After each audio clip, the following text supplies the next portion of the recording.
What is up, everybody, and welcome into is it Tuesday? What is today? Jesus Christ. It's Wednesday. A Wednesday edition of the DNVR Nugget Podcast.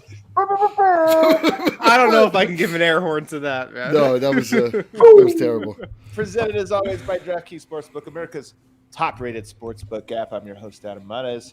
Today we have a great show for you guys. We're going to talk about an absolute unit. David Roddy, that's once Omar Wynn. I see you in the comment wondering how many times we're going to talk about the absolute unit that is David Roddy out of CSU. Could he be a hometown hero for the Denver Nuggets? Can he be our guy? We're going to have Justin Michael on, our CSU Rams beat reporter, cover analyst, all of those great things. So we're going to have him on to give his perspective. And, of course, we're going to break down the fight of the century. Eric Weedham at the Avs game last night, drunkenly fighting with fans. Can't wait to cheer out Corey. And I've got a squad with me. Look at this, guys. Do you guys remember Dev, superstar Dev? I was going to say, who is this? He's in the house. I feel like a special guest. The only thing is I love being at home. Like, I have no socks on. Oh. I have no socks on as well. And it feels good to, like, have my feet on the carpet. Don't ask me about my pants. I already know what's coming. We don't want to know. No, I was going to ask if anybody on this panel has socks on. I don't have socks on either. Does anyone? Harrison, are you wearing socks? Of course I'm not, man. I got to let the ankles fly. You know, I got to let the ankles breathe a little bit here. Casual Wednesday for us today. What do you know? I've also got D-Line the Giggler. Actually, let me introduce Harrison first, the man with the wind in his hair. I was at the Dodgers game last night. I'm out here in California doing some wedding prep. I was behind enemy lines last night. Holy smokes. The Dodgers game. Did you put on Dodgers gear? Be honest. No. Are you kidding? I didn't know if it was like one of those things. You're with the fiance's family, and they're like, "Hey, here's the Dodgers hat. Why don't you just?" I'm a better man than that. All right. Well, I'm glad to hear it. And then the undisputed heavyweight champion of Denver, Colorado. It is Eric. You guys might know him as D-Line Co.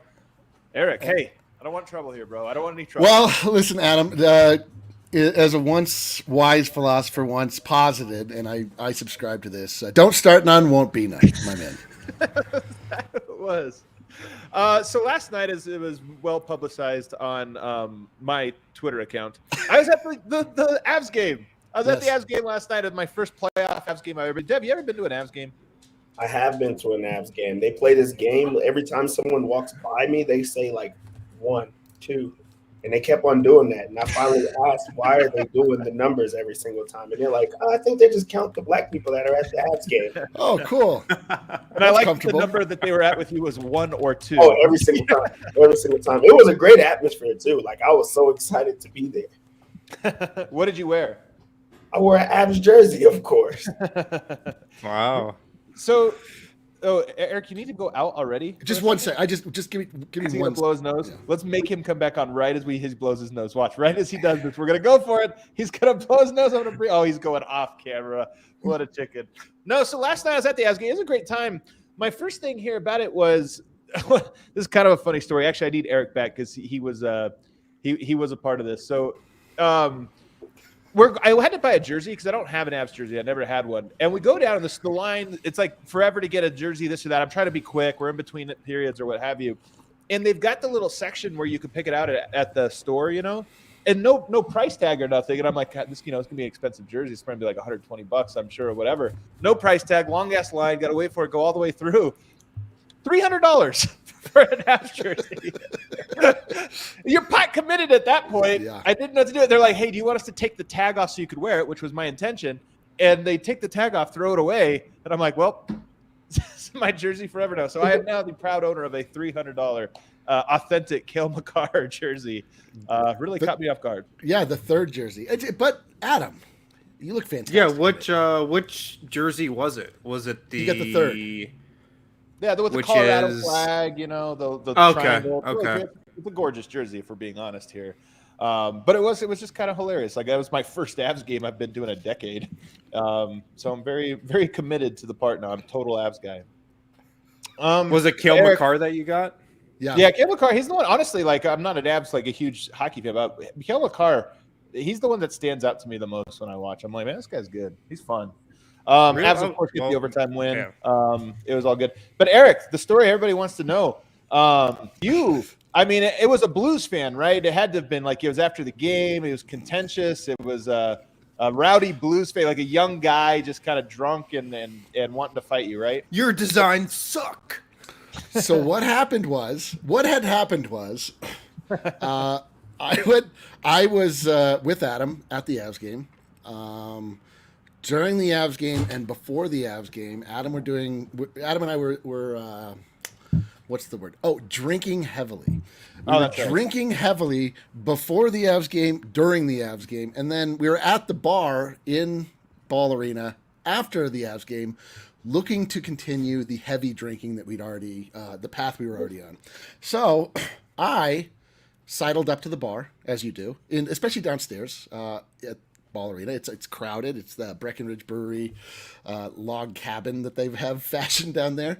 And you know what it's like in a busy bar. You just kind of like look for an empty a spot where you get in where you fit in situation. So I went to the bar. I'm like, oh, okay, there's like a little spot. I like, I put my arm up there to sort of. The way you're telling the story is making me think that this is not true. I'm not gonna lie. Like up until 10 seconds ago, fuck? I fully just believed you to be the victim of this. Now I'm kind of I don't know, man. These details.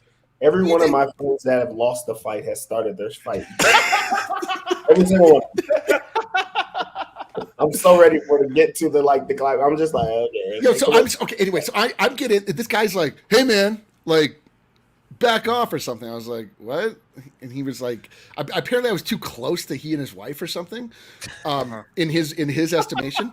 And I was like, that's kind of how it works at a bar, my guy. He's like, I've been to a lot of bars. I'm like, I literally work at a bar. What are we talking about here?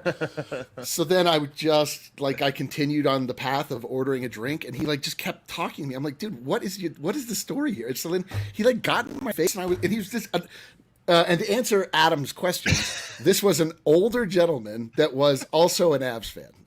We had no reason. To older, we're talking 70, maybe 60, no, 65. No, he probably early 60s, maybe. Okay, anyway, probably been he to a got lot in of my bars. face, and I was like, "What are you doing?" So I just got right back in his face, and then the next thing I do, he swung and threw beer on me, and then I ripped his fucking glasses off his face.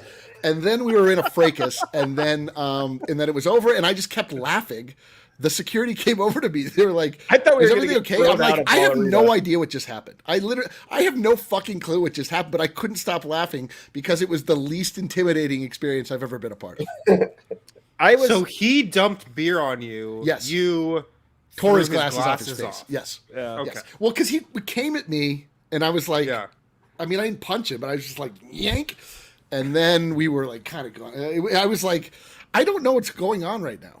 All I want to do is drink heavily. And then it was just over. And then, everyone came up to me like, "You okay?" And typically in that situation, you would be keyed up and you're adrenaline pumping. But I was like, I don't know what the hell just happened. I was just laughing the whole time. Anyway, stay away from me in a bar. It's bad for you, especially if you're wearing glasses. It was one of those things where I'm sitting chatting, I think, with Spence, one of our golf guys, and I hear when there's a fight, you hear that, and I look over, and I'm like, man, there's a fight, what's going on? And it's Eli. I'm like, oh my God. I thought I had to hop in and help, okay, here it goes. We all have to freaking beat some ass. Spencer. And then I saw it was a very old man. Adam, you can't allow Adam to tell details of your story. This is what I'm learning. Is that the guy gets perspective? I'm saying from my perspective, the guy gets older and more feeble every time, and I become more the aggressor every time Adam tells the story. And I thought that it was some kind of stay away from my wife or quit hitting on my wife. I look over, it's I'm not to be rude here. It's a 65-year-old woman. I'm like, yeah. I was not hitting on that woman. No, I was not hitting on her. No. And man, I'm so pissed I wasn't there because whenever I go out, the number one thing I'm rooting to see is a fight. I'm every bar I walk into, I'm like, I really hope there's a huge fight here tonight. Not involving me or anyone I'm with. I just want to witness a fight every single time I go out. Well, my number one goal.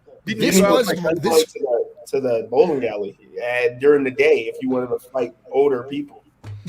Oh my god! So anyway, this was the first like public like I don't know conflict I've ever been in my entire life. Wow. I saved it all for, as Adam will tell you, a 90-year-old man. It was so weird. It was one of those where the security comes over and they're like even trying to figure out like, do we kick people out? They didn't. Nobody kicked anybody out. But then I went to the other side of the bar and I was just sitting there and I caught his eye and I went, "Fuck you." And then he went like this. And then he went like this. Game too. And yeah, I was he like, did do a weird tongue thing, right? Yeah, he did that. Wait, what? Oh yeah, he's old. That's old. Yeah. And I was like, man, this is incredible. And then I was like, let's keep drinking. Oh, also, Adam, you don't know this detail. I might as well tell the literal world at large here. Did throw up pretty aggressively when I got home, like many times. Yeah, so whose story are you going to believe? Eric's blackout drunk one or my one here? I was not blackout. No.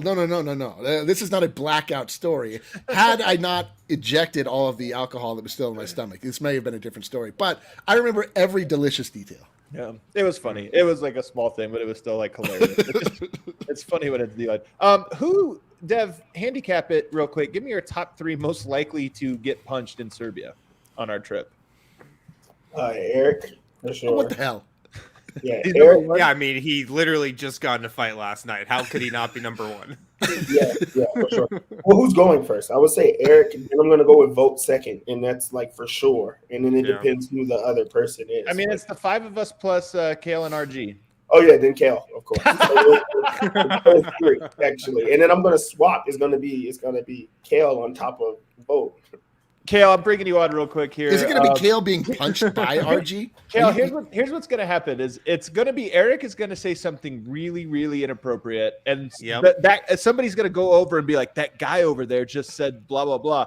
And they're going to think it's you because they're just going to mispoint. You're going to get punched for Eric's misdeeds. I'm just telling you right now it's going to happen. I can see it happening. I also tend to be the one who always hurts myself when we're out drinking as a DNVR. Yeah, so it's just likely that it's going to happen. We could tell that story on the pod one day too. Yeah, we might have to. All right, I just thought I'd bring you in for that. To get back into some basketball stuff here, guys. Why? We just have to. I want to talk. The lottery results obviously happened last night, and the only storyline I have, the only big takeaway I have, is that the West. They were supposed to have 3 of the top 6 picks. They end up with 3 of the top 4. You end up getting Orlando with the number 1 pick overall for the 4th time, which is kind of funny. Oklahoma City moved up. They moved up and got 2. Houston's there, and then Sacramento moves up and gets 4. So you get 3 teams in the West, the 3 basement dwellers that all now will get top picks. I don't know, Harrison, how do you think this impact? I mean, I feel like this happens every year where there's like all these lottery teams from the East, and then somehow the West always gets the top picks and they keep getting the top talent. I mean, the Luka year, you get Ayton and Luka both going to the Western Conference. How do you feel? Do you feel like this makes any impact on the future of the Western Conference? Well, I think it certainly sets up the West for years to come. I mean, you look at Oklahoma City, and I don't know if Oklahoma City is operating under the timeline of like, we never actually want to be good. We just want to keep getting first round picks and picking top prospects every season and just doing this for as long as possible. Or if they're actually building a super team, which I don't know, they might be like SGA, Josh Giddey, and whoever they take second overall, that could be at the start of a super team. Houston as well. They have really intriguing young pieces. Like they could put Banchero or Chet Holmgren next to Jalen Green, and like boom, that could be a big 2 for years to come. So I definitely think it's real. And if you look at that and how a team like New Orleans just came from nothing into something, and they could have Zion Williamson, like there's definitely a lower tier of the West that's rising slowly, I think. Yeah. And I definitely think it's something. Dev, are these teams, Houston? I mean, Sacramento's interesting because they're trying to win right now. They just haven't done it. But Houston and Oklahoma City in particular, are these teams that are going to be good in the next 2 years now that they both have these top picks? No. Do you remember the movie Source Code by Jake Gyllenhaal? Like he's in it, Jake Gyllenhaal? Where they just there's a Jake movie. Gyllenhaal? You mean Jake I Gyllenhaal? love it. Gyllenhaal. Yeah. So there's the movie with him in it where they keep on letting him just redo it over and over because he keeps messing up the mission the entire time. That's how it is with Sacramento. It does not matter how many times they get the top pick. They're just like, hey, you messed up again. We're going to give it to you again. You messed up again. We're going to give it to you again.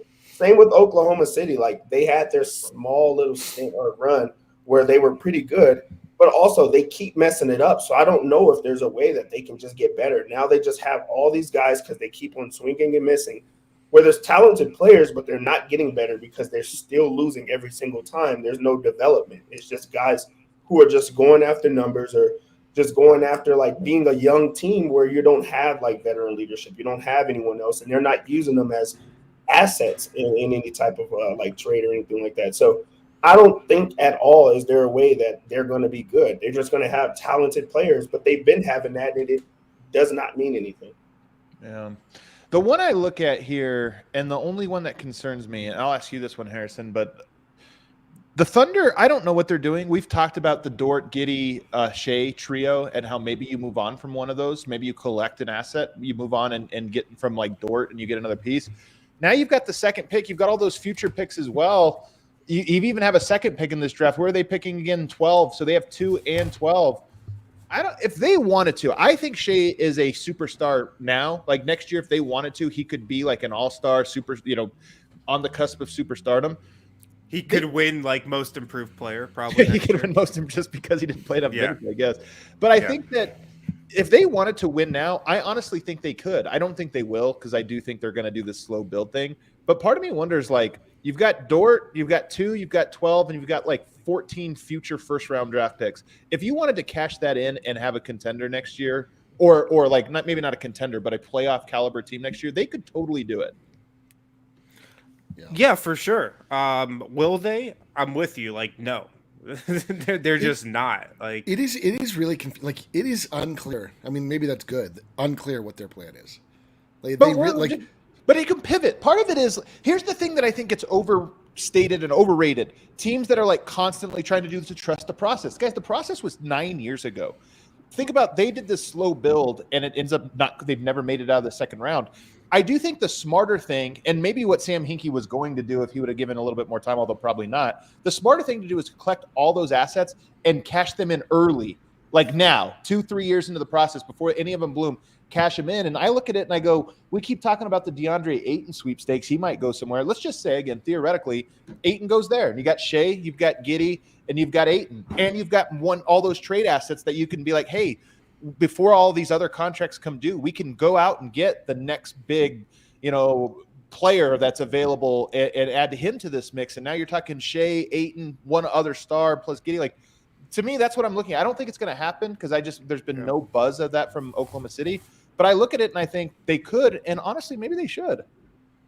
I think they're the one team you look at out of that group that's picking in the top 5, and you're like, okay, this really could be something. Houston, Jalen Green, he's a nice player. I don't know how he translates to winning yet. Everybody else on that roster, I'm just out on. Orlando, I'll see it when I believe it. It's also the East. Like, it just doesn't matter. Like, you don't have to worry about Orlando for a while. Yeah. Sacramento, we know what the story in Sacramento is. Who do you think Orlando will choose, Harrison? Like, who do you think makes the most sense? The longest, tallest guy, probably. Chet Holmgren. Jesus, man. He would be hilarious there. My God. I don't know. That's who that front office picks, the Orlando front office. Just like the Mo Bambas of the world, the Jonathan Isaacs of the world. Like, that's who they take. But no, Oklahoma City for sure. I'm with you. Like, they take Chet Holmgren or, one of those top guys, pair him with SGA and Giddey. That's something. You've really got something there, I think. And I think Sam Presti's a great GM. I think they can develop players there. So, I really think it could be the start of something. They're a sleeping giant for real. Yeah. I guess anybody else have any thoughts about the lottery? It always sucks to me whenever the West ends up moving up. But it could have very easily been Detroit, Indiana, there at the top of this lottery, and it'd been like, whatever, who cares? I mean, the only thing I can think about when I hear about the NBA lottery is I remember sitting in a cubicle every day for months at a time doing the ESPN mock lottery, like trying to see like what the chances are that the Nuggets could get the top pick, and just like doing it over and over. And be like, all right, this is the one that counts.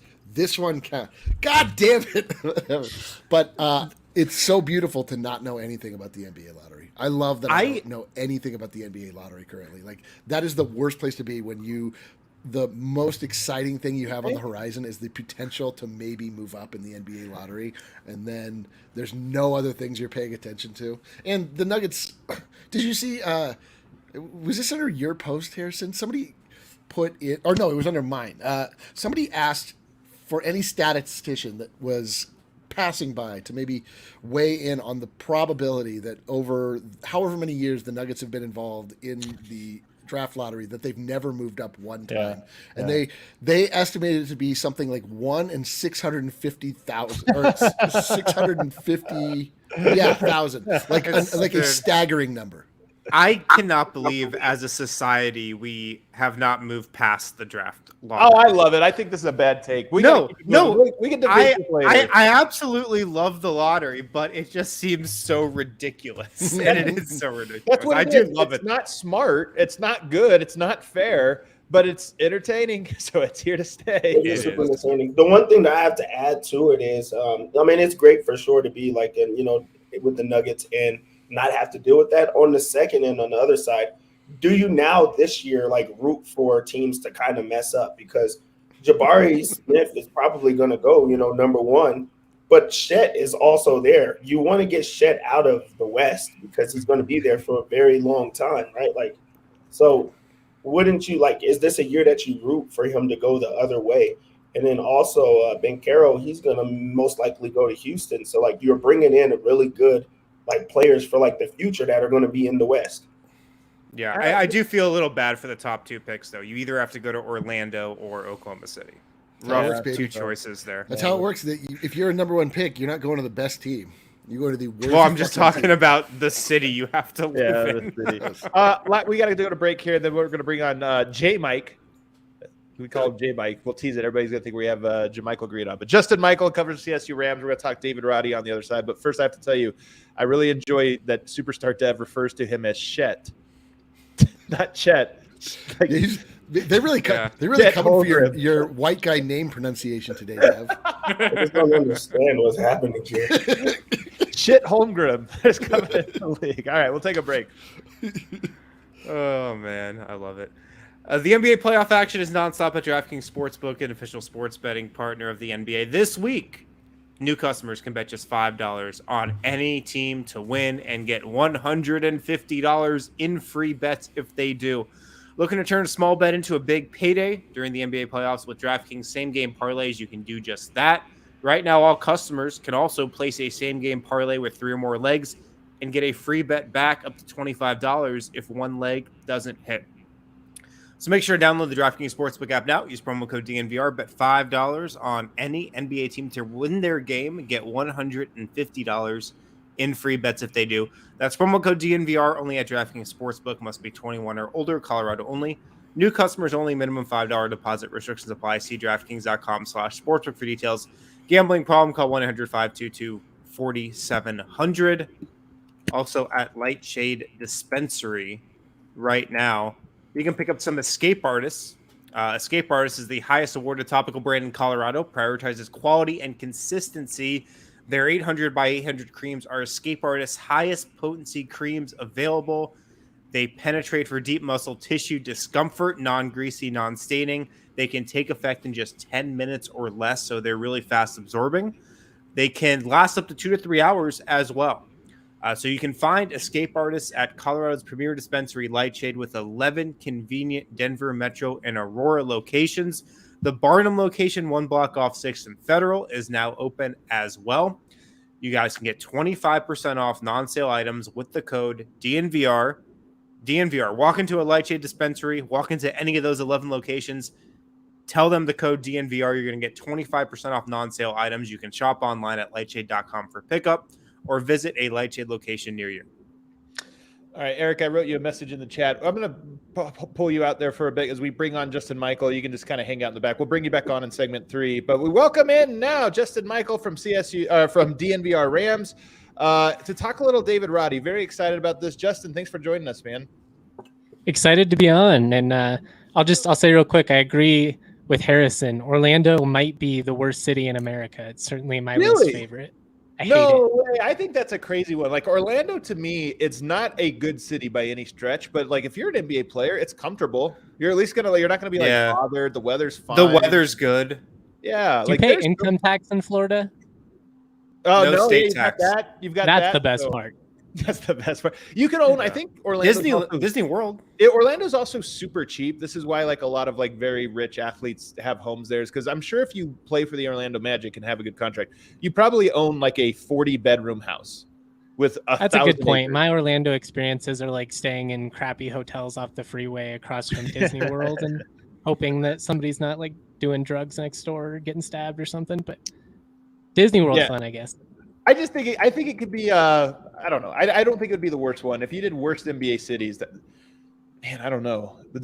Milwaukee is probably up there. Oklahoma City, dude. Oklahoma City is come on. Dude, Oklahoma City for sure. Everything closes at like 9:30. We could just end the debate right there. You're so right, man. There's like a couple fast food joints, a couple diners, and that's all you got. But I digest. All right, let's go down to David Roddy though here. Right off the top, everybody knows I'm a David Roddy fan, man.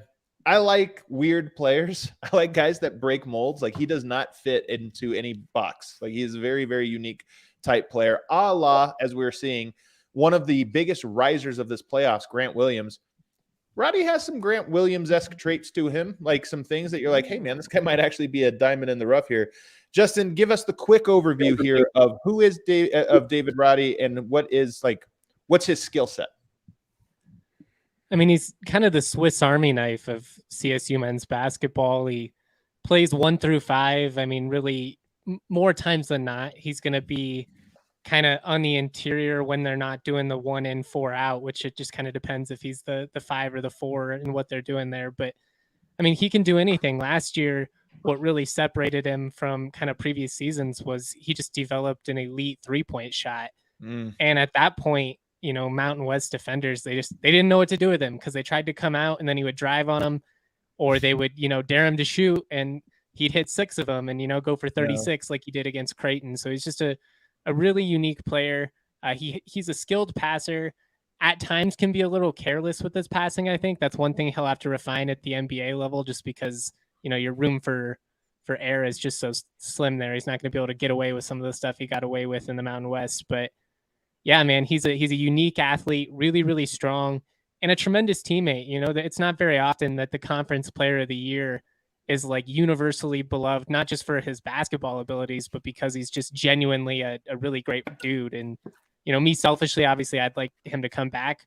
One, for CSU's potential, but also just I like being around him. Like he's fun to cover. He's fun to interact with. Because he's funny or because he's like nice? He's genuine. Okay. He's very honest with his assessment of both his play and the team's play. I had him on the Rams pod once a week, and it was great because, sometimes you get athletes on there and they give you, the runaround answers or coach speak. And, every athlete's going to speak in cliches to an extent, especially when they're asked questions that kind of lead to inherently cliche answers. But the thing is Roddy, if he didn't play great or, they did something wrong, or maybe they had a call go their way even, he'd be like, yeah, we got away with that there. And I love that about him. He's a really down-to-earth person and really cool. Man, I think this is great. Let's get in first, though, to the measurables about him, because I think it's the most important thing, Dev. And Dev, you hit us up in the chat today. He tested is it at the combine that they're doing right now? Is that where he was tested? Yeah, he went out to the combine. Also, what was so shocking about it is it looks like he's been working on his body, and that was like a big part of it. I mean, he's much? Wait, were there photos? Did I not see this today? Were there photos out? No, not yet, but that they're gonna come out. But his body fat is down. It's smaller than Jabari, who's a really small guy. But he also just dropped a few pounds down, and he had to do that to get ready for. He has more to go. Let me just give you these stats real quick. 6'6" in shoes, 6'11" and a half wingspan, which is absurd. Like, he honestly, somebody put in the chat that he has PJ Tucker's build. Actually, I looked it up, almost exactly. Same height, same wingspan. And I think it's kind of a good comp. Like, Grant Williams might be the A version of that. We'll see. He still has ways to go. But PJ Tucker, extremely serviceable of that mold of player if you can hit that corner three, which PJ Tucker has figured out a way to make this long career going from contender to contender, doing very narrow things. Like, he stands in the corner, shoots threes, he screens, he's smart, and he guards. But 8'9" standing reach, and then 261 pounds, basically. So yes, there's some improvement there, but let's be honest, man. Like, what is his, let's say he gets into the 100th percentile of shape for him. What is his measurable there? What's his weight? Still around the same thing, just because he has to do those type of, like, the way that CSU used him, and like his strength is going to be on the post, and that's where they used him a lot. But also he's a 6'5" guy. It's not going to translate at the next level. Also, like, if you just take a look at, like, he made one of the biggest jumps I think I've ever seen as a shooter. He was like a sub 30% shooter, like, in his first 2 seasons, and then he goes in fuego. From deep, he shoots 46% from deep, and that's on 6 attempts a game. But also, like Justin was saying, the inside out is what made him a lot different. So that, like, shows that he put in all of the work, and he knew that was going to be what he needed to become, like, such an unstoppable player. But does it translate to the next level where guys are a lot faster, a lot stronger, a lot taller than he is? So it's going to be hard no matter what. It's going to be an uphill battle. Harrison, 260. Is that really the way? I mean, for reference here, PJ Tucker, 245. What is David Roddy's ideal weight at the NBA level? I'd say it's probably like 10 to 15 pounds lighter than he is right now. Grant Williams, you guys laughed me off the show for the Grant Williams comparison last week. I'm glad we're getting around to it. I'll be honest, man. The measurables, like, really surprised me. And I know those, I didn't realize these were even out there. For some reason, sometimes you look at a guy and you're just like, okay, I see what his wingspan is. I didn't realize that's an absurd wingspan for a guy that's his height. Yeah, why he's a good shot blocker, despite, coming in at 6'5" and a half. He was often, guarding 6'10", 6'11" dudes, and they would go up soft on him, and he would reject it. And you could kind of see on their face, they'd be like, "Oh my God, I just got blocked by him." And then they'd go up a lot stronger, and then it would get kind of interesting. But yeah, I don't know. I'd say at 260, he probably, maybe not prime PJ, but he moves better than PJ does, even at 245. Like, it's not like he's dumpy out there. He's not quick, I wouldn't say, but he's not slow either. Yeah. I want to stay with the Grant Williams comp real quick, because Grant Williams measured 6'7" and a half at the combine in shoes. David Roddy measured at 6'6", so he loses 1.5 inches there. But Roddy's got a 6'11" and a half wingspan. Grant Williams' wingspan was only 6'9" and 3/4, so he picks up 2 inches there. Roddy does, so it's kind of comparable, both their frames. Grant Williams was 240 pounds at the combine, so 20 pounds less than Roddy, and I think Grant Williams is around that same weight now. So I think like 10 to 15 pounds less than Roddy weighs now should be the goal. And I'm with you, Justin, that he moves. Like, PJ Tucker's old, man. PJ Tucker didn't come into the league till he was like, 27 or something like that, and he's been around for a long time. So I get the movements and this or that, but there's still, like, the NBA, these margins matter so much. I've said this about Jamal Murray, that he needed to lose weight early on in his career, and it was only 5 pounds, but it made a huge difference. And I think with Roddy, it's the same thing, where when I look at him, he does need some of the girth, but he just has that naturally. He's like a wide-bodied guy. He can end up being a like 7% body fat guy, and he'll still look big. Like Carmelo was that way.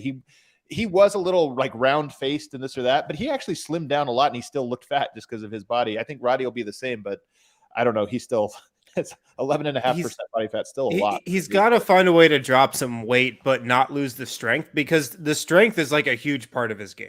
He is undersized, but the reason he's able to be so effective around the rim and in one-on-one situations, rebounding, is because he's so strong. So he's got to find a way to keep the strength, of course. Right. So Justin, let's say he's on the Denver Nuggets. What's he doing for him? It's kind of like an Aaron Gordon type role, I would think, coming off the bench, but hitting a lot more threes. Ideally, I guess, would be the hope. Would, bring a little bit more offensively along the perimeter. I know Gordon can hit him, but I mean, that's the thing about Roddy that we're going to have to see. He was a 19% 3-point shooter his freshman year. It went up by 10% his sophomore year, and then it took another leap, basically to 40% this past year. I think he's probably closer to like 35%. Like, I don't know if he can shoot 40% for three, especially going against bigger defenders. Like, is he going to be able to get his shot off as well? And then his ball handling goes into that as well. But with Denver specifically, I think he would kind of have to prove that he could either be like a guy that handles, people along the wing, despite not being the biggest guy in the world, or like Deb brought up, just kind of banging in the post and stretching the floor a little bit with some 3-point shooting and getting rebounds. He's going to have to be able to go up against guys that have 5-6 inches on him, unless he ends up being like a 2 guard. But I just don't really see that based on what I've seen the last couple of years. What about this though? Because the thing I like about him is that he can do a lot of different things. I mean, it's weird. There's the bad side is you're a tweener. The good side is you're like versatile and can do a lot. We'll TBD on which one he is, but like he would be able to handle the ball on a straight line drive. I think he'd be able to. Yeah. I think I could see him developing into a player that Yoke turns the corner from the right side to the left side and he wants to go to a handoff. He sees David Roddy over there. I feel like that's fine. Keep the offense rolling. He can hand it off, and he's not going to be dynamic that's your go-to, but I think it is a guy that can, in the flow of an offense, keep it moving. Then you mentioned the 3-point shot. You mentioned rebounding on the offense. Like, to me on the offense, I actually think he might – I don't know if that he's going to be that as a rookie, but I think he would grow into a Jokic ball player, continuity type player. Yeah, when you talk about like what he brings to like if you put him on the Nuggets, I think he like fills that role a lot more. What happened here with his mic? It just like went the loudest possible. Can you hear me now? Yeah, there you go. Yeah, I said so. If you put him on like the Nuggets and you like ask those questions of what he can be, I think you put him right exactly into the JaMychal Green role where he's able to shoot the ball like freely, but also with that second unit and just like he's a willing defender. Although I do think that there's those limitations because he is going to be undersized a lot of the times. But you could also put him in like at 3 guard, like at the 3, and have him defend those guys like a little bit more while also banging inside because they are going to try to attack him down low. But just having a guy that you can, bring off of those like pick and pops and shoot the 3 ball as well as set like hard screens and things like that. And he's also just a lot younger in that regard. So if I had to look at it, I would say the JaMychal Green role. It's interesting, man. There's even the outside. When we talk about Grant Williams, the guy that was a second-round pick because of all of these same reasons is Draymond Green. That's the A version of this mold, right? A guy that like does everything right, really high IQ, but you just say, oh, it's damning. He doesn't have the measurables or this or that. Like that would be Draymond Green's the best possible. I'm not saying he's going to be that, but there is part of me that you talk about it, Justin. The thing about him is the combination of strength and mobility. And then on top of that, he does the right thing. I don't think his IQ is what Draymond's was even at the college level. I think it's on the scale of that, but Draymond's like the best at it. But that would be the hope. If you draft a guy like that and you want what's the 100th percentile outcome, it's that he becomes the smartest player on the court, defensively in particular, and he just is so mobile at that weight that he's moving. He's your recovery guy. He's the first one to recover and rotate over and gets his hands in the passing lane, then hedges and just plays that hard on defense. And honestly, I could see it. I'm actually very intrigued by David Roddy.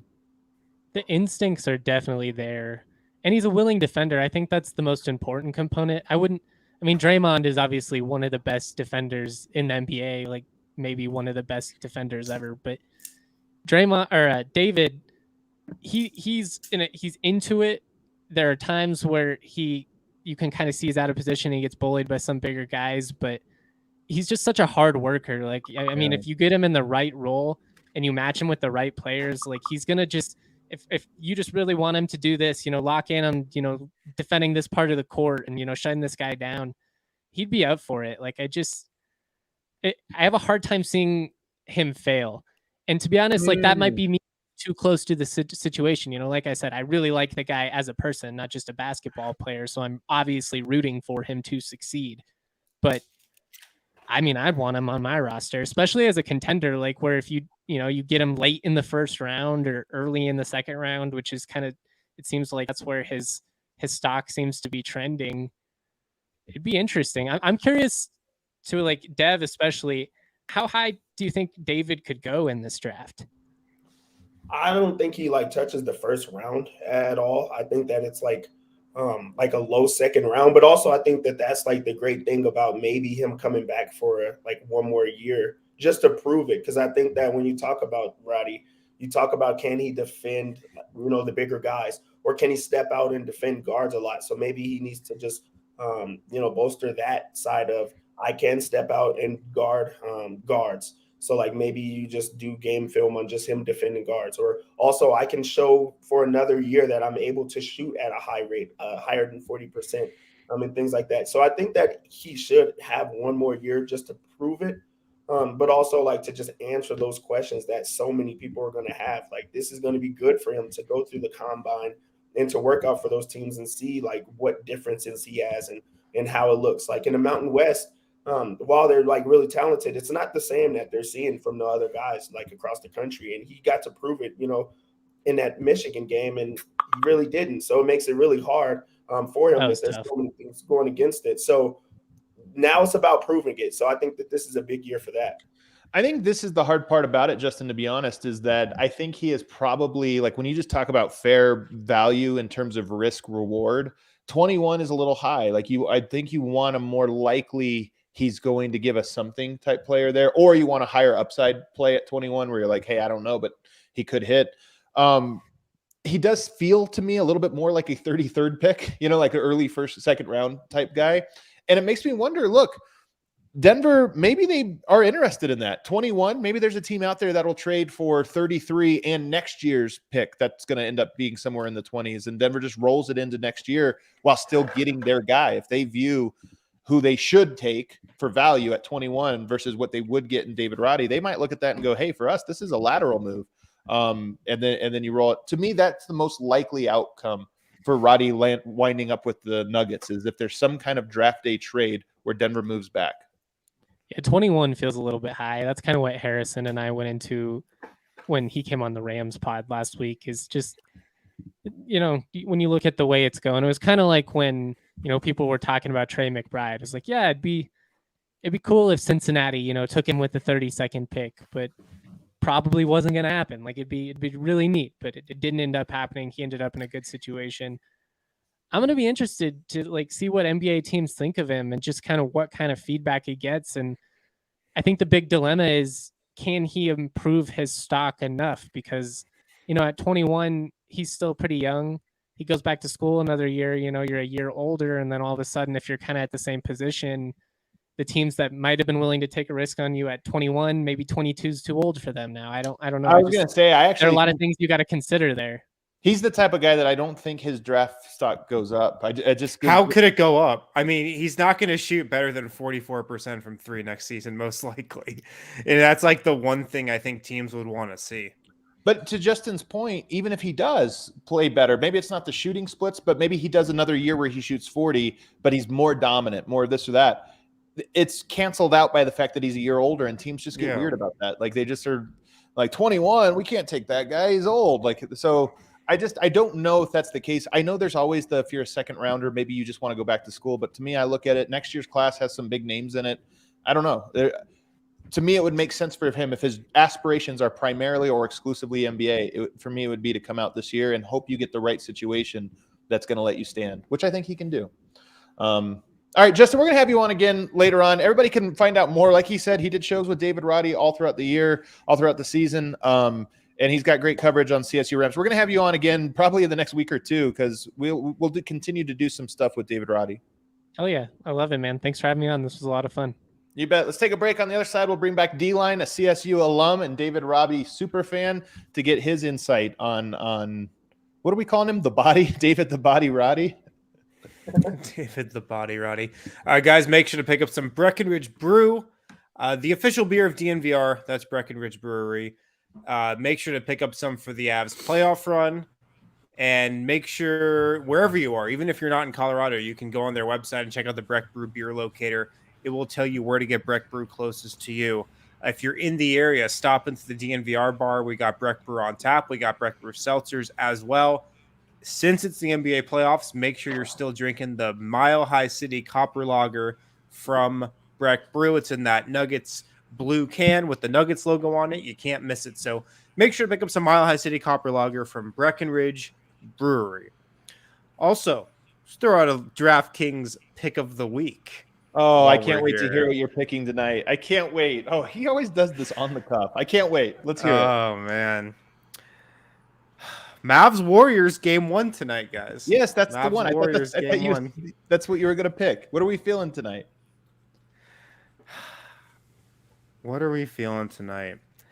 I'm feeling the Mavs. I can't believe the off the cuffness of this. Okay, you're feeling Mavs. No way. I'm feeling the Mavs. That's gonna be my DraftKings pick of the week. Plus 5.5. Mavs plus 5.5. You're not taking the money line. You're just taking the plus 5.5. I feel like if you're going to take this, you might as well take the Mavs. All right, what are you thinking, Dev? What do you mute? You mute yourself. I feel like they're just going to try to. The Warriors, as always, is just going to try to prove a point, and they're going to do everything they can to try to slow down Luka, even if it's just the one game, like just to try to set the tone. Like I do think Luka's going to have so much success in this series and go off, but I don't think in game 1. So I would go with the Warriors actually for game 1. Damn, that sounds about right. Yeah. There you go. All right, we welcome back in for this final segment. Oh, quick reminder for anybody that was going to participate in this weekend's golf tournament. I think everybody's been notified through email and through all the channels. It's been postponed because despite 20 straight days of sunshine and 80-degree weather, somehow we are having the biggest snowstorm in Colorado history on Friday. That's what the forecast is calling for at the moment. So somehow we picked the one day of the last month that had bad weather for our golf tournaments. We're rolling it into next weekend. It'll be Memorial Day weekend next Friday. So maybe if you missed out last weekend but can do next weekend, come join us. It'll be a lot of fun. All right, Eric, you heard Justin Michael. Yes. You heard Adam Mares discussing Yes. David Roddy. You went to see CSU, right? I did go to CSU. Well, thank you for noticing. Yeah, so you couldn't get into CU, The stringent academic requirements to get into CU were I don't too know why. rich I for just my wanted blood. to make fun of you. I feel gross for I'm not a CU guy, so I don't know why. No, I know, and just so it's clear, the exact same standards to get in. That's not true. That's not true, actually. It absolutely is true. No, it's not. I mean, true. The facts are it's not. That's not. Those are not. You the guys, facts. you want to know something great? We represent all the great schools of Colorado, minus the Air Force Academy here. We got UNC, CU, CSU, and CC. All the powerhouses. We still love the Air Force Academy, though. Don't get that twisted. We still love them. And DU. I guess we have to give a shouts to our national champion hockey, whatever. All right, Eric. David Roddy. I want you to be honestly objective here. I know you could do the bit here, but honest take. You love your beloved Nuggets. You love David Roddy. Is that a match made in heaven? Where does he fit into this? It is. I mean, watching David Roddy all season, he's incredible around the rim. He has a really quick jump. He's got a little Zion in him that way. He's just in that he could just muscle guys away from the basket and finish really well. Granted, that's when he's playing guys that are in the Mountain West. I don't think he'll be able to pull any of that in the NBA. But his shooting is way better than you would expect it to be. So I don't know. I mean, I listening to what you guys are saying, I tend to agree. I mean, he's super interesting. In that Michigan game at the end of the year, you saw what it looked like. His limitations were when he has to go up against actually Big Ten, big centers and actually play the center position against big guys. He's completely ineffective at that point. So he was completely out of position and he didn't show well. But the man is really skilled. I would not trade up to take David Roddy, but you're not going to have to trade up at 21. I just mean and even at 21, I agree. It seems too high to draft him, but he's definitely interesting. I've never seen a basketball player like him before. And that's the difficulty, is that he's just such a unique guy that you don't quite know how his skill set will translate to the NBA. But he's super interesting for sure. I would love the hometown aspect of it. It'd be amazing. I mean, he's from Minnesota, but I'm just saying he has a Colorado State connection, and it would be too cool. Especially, he's also a DNVR guy. He's one of the guys that we supported through the name, image, likeness thing. Yeah, he was our second NIL, or maybe third. Anyway, one of the very first guys that we targeted, which is so cool. Yeah, it's so cool. Here's my take on Roddy. I love unique players coming from the Nikola Jokic school of basketball. Like if there's a super unique player, I'm usually gonna be all about that guy, and that's what Roddy is. He's one of the more unique players in the country. My concerns definitely line up with what D-Line said. Like, how is a guy at 6'5" who's not a great athlete gonna look? He's a good athlete, though. I don't think he is. I don't think he's a good athlete. Like, I don't know. Like, he's not a traditional athlete. Again, athlete when we talk about like jumps high, gazelle like, but he is like mobile and agile and like his body control's good. Right. But you saw in the NCAA tournament against Michigan where his limitations athletically can hurt him. So that's my concern. Like, how does he look against NBA length and athleticism? Can he still get the same shots that he got in college? I don't know. I think the combine is I don't think he's a creator. I mean, like PJ Tucker doesn't get by anyone. You know what I mean? Like, is he more or less athletic than PJ Tucker? Probably about the same.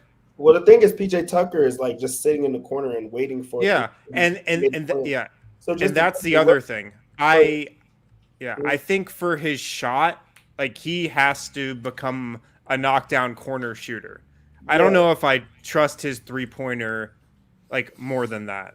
Yeah, and I mean, like a lot of his work is around the rim. Like that's where everything happened for him. He finished like 66% around the rim last year, with the soft touch, and he's like efficient, and he's able to knock down the 3 ball. But we only seen it for one position, for one season.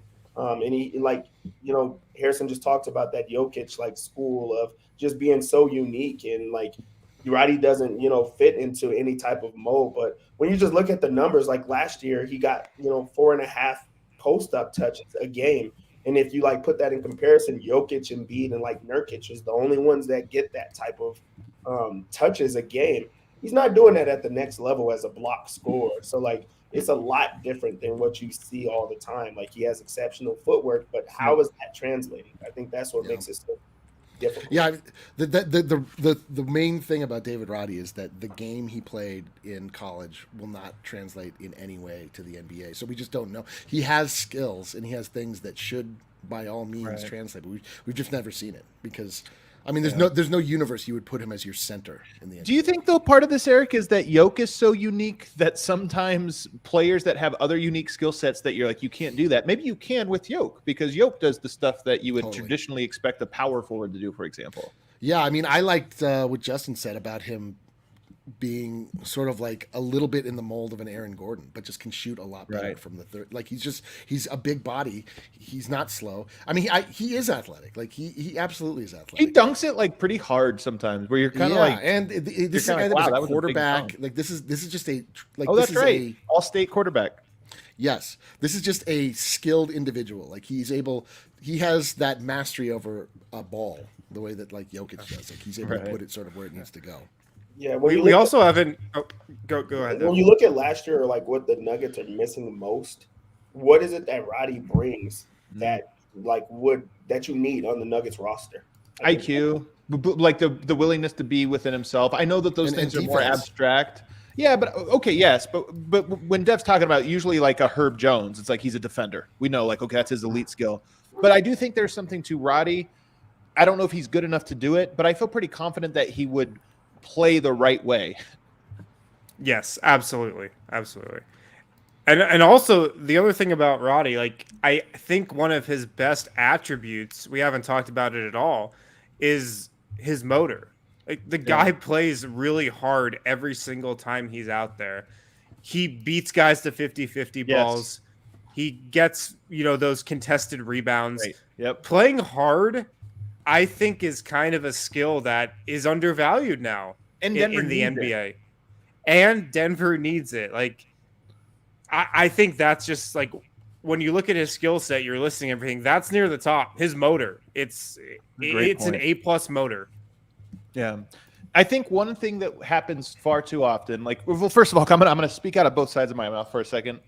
I do think that if you look at one of the damning flaws being that he's like been heavy or whatever, to me, that's one of the easiest flaws to fix. It's like, okay, you get into an NBA program, you get a nutritionist, the team gets you on a plan. like I just think he will be in the greatest shape of his life by September of this year, because he's going to get with a team and be there all summer, and he's just going to be working out like he never has before. So that part I just think is one thing you can't fix. But one thing I think we do all the time is we talk about players like a Marquise Chris, and we say, oh, if he just gets some basketball skills, he's going to be incredible. Like, as if that's possible. Right. As if it's just a thing that's like, man, he's got the perfect body, all the athletic gifts. If he just learns how to dribble, pass, shoot, and it's like, well, hold on, what? And then you get guys that can dribble, pass, shoot, this or that, and you're like, yeah, but it doesn't matter. It's like, no, that's actually the part that you can't teach. Those are that, like, guys that know how to do that or have gotten themselves to that point have proven an important part. The questions about his physical traits or this or that are real, but I just think that we can over discount a player for those things when actually they're really good at basketball skills. Yeah, at your core, you have to be able to play the game, and that's what Roddy does. He understands the game really well. He's dare I say it, a hooper. Like he is a hooper. He just knows how to play the game. You throw him into any type of environment, and he should look good. That's why I'm so interested in seeing how he does at the combine, because he's going to be playing in these combine scrimmages. I think and he's playing right now. And if you look back to last year, Bones Highland played in a combine game that the Nuggets were at and popped. He looked really, really good. And I think Denver would really be attracted to somebody who goes in and just looks really good in a setting that's like the NBA combine, where it's just 10 guys who have never really practiced together just get thrown out there. And if he pops, I think that the Nuggets would be impressed with that. So will it have to be on the defensive end for him? Because, like, well, how is he going to pop in a game with all these other really talented athletic guys when he's a hooper that's, going to have to set hard screens, going to have to be a robot type of player? I think that, like, I don't know what the ceiling is for him, because it's all intangible things that anyone can do. Yeah. He'll have to stand out in the ways that he can, and like if he goes out there and just makes the right play every time, he goes out there and doesn't make mistakes, doesn't turn the ball over, plays within the offense, the Nuggets would look at that and be like, okay, like that guy could be in our system. Yeah, it's interesting, man. Like, there's a real part of me, we'll see what happens, but there's a real part of me that would love for this outcome, especially if it involves Denver trading down and picking up an asset next year. Just because part of me worries about Denver not having picks going forward. And if you have a guy at 21 that you just love, obviously we're going to take that. This is early. We're going to keep getting into prospects. But I would not mind an outcome where you take a David Roddy and look elsewhere for building your team this year while retaining and picking up a new pick for next year. Even if that pick goes from 21 this year to 25 next year, to me, those are like equal picks. It doesn't, it's fine. So if you can somehow pull that off, you get a new asset in the war chest to be able to work with. And then David Roddy, to me, is just so intriguing. And you talk about the hustle, Harrison. If you watch PJ Tucker play, it's not necessarily the defense or the corner three-point shooting that stick out. It's, to your point, he wins 3 50-50 balls per game, just 3 of them. And then another like 70-30 games that he never, or plays that he never screws up on. And you watch them now in a conference finals doing that stuff where it's like, man, how did he get that steal, or how did he get that rebound? And David Roddy really could be that guy, so I like it. Real quick, there's a couple guys. Have you seen some of these guys that they've been this ample scramble word games, Dev? Because I know somebody said you should check them out. I feel like, Dev, you know everybody in the state. Do you know Gage Prim from Missouri State? Absolutely. He has a brother named Dane Prim who's really, really good, and probably will play D1. He just had to do his qualifier years. But yeah, Gage, he played for my high school coach at Grandview a couple years back. He's good. He's super good. Is he trying to go? He's not going to play in the NBA though. I will tell you that. Okay. All right. Well, there you go. I just thought I would humor. And then what do we have here? Lottie. Oh, Lottie went insane last year. He went down to a community college, maybe JUCO, but he put up 50 points a game, a couple of games in a row where he went on a random long stint, just going insane. In high school, he was a really good player, came out at the same time as Kobe Ross, so he was a little bit under him. They started out with him over Kobe Ross, but that also tells you he's under Kobe Ross, and Kobe Ross is not in the NBA. But he's really good, and he is going to be a professional at the next level. Awesome. And then I know we have a super chat there, Kale. What do we have? Jose says, enjoyed the game snake draft. How do you guys watch old games like the bubble series? The state draft from yesterday was a lot of fun. Old games is tough, man. I mean, I use something called Synergy, so I have special access to something. Outside of that, I don't really have advice for how the average person can watch them. So dude, it's a just bummer. go on YouTube. If you type in Nuggets Jazz Game 6 on YouTube, it's gonna be a 15-minute highlight. It's gonna be all you need to see anyway. I don't know. I like those for highlights, but I do feel like some games when I watch, and I go back and watch those, I'm like, oh man, you cut out that great play for some reason. They'll miss a play. You cut out that great screen by Paul Millsap. Well, that's what I mean. Jokic will draw an important foul on an awesome play and get free throws, and they won't show that. You'll be like, oh man, I wish they would have showed that crazy pass that resulted in a foul.